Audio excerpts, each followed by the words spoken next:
Maximum সেন্টারে এগিয়েছিলেন, কিন্তু হঠাৎ করে দেখতে পেলাম ভোট ডিক্লারেশন বন্ধ হয়ে গেল।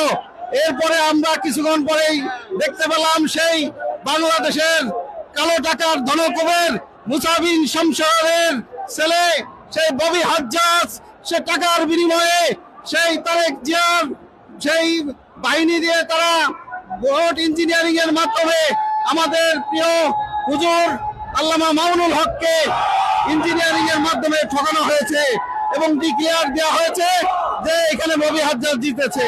কিন্তু বাস্তবতা হলো সাধারণ জনগণ, আপামর জনসাধারণ ঢাকা 13 আসনে সবাই মামুনুল হককে ভোট দিয়েছে। প্রিয় বন্ধুগণ, দেশবাসী, আমরা আপনাদেরকে সাথে নিয়ে এই সরকারের দাবি জানাতে চাই যে এই ভোট পুনরায় আবার গণনা করা হোক, তাহলে আসল সত্যটা বের হয়ে আসবে। আমি বিশ্বাস করি মামুনুল হক জনগণের রায়ে জয়লাভ করেছে, কিন্তু তাকে ইচ্ছাকৃতভাবে ষড়যন্ত্রের মাধ্যমে ঠকানো হয়েছে।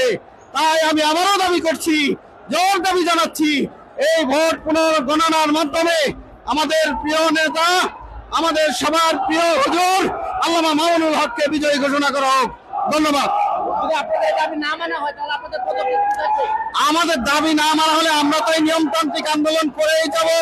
আমাদের যে আইনগত ভাবে আমাদের যে সমস্ত আইনজীবী আছে তারা কোর্টে যাবে, এই বিষয়ে তারা পদক্ষেপ নেবে। আমাদের ঊর্ধ্বতন যে সমস্ত দায়িত্বশীলরা আছেন তারা এটা যথাযথ ব্যবস্থা নেবেন। ধন্যবাদ।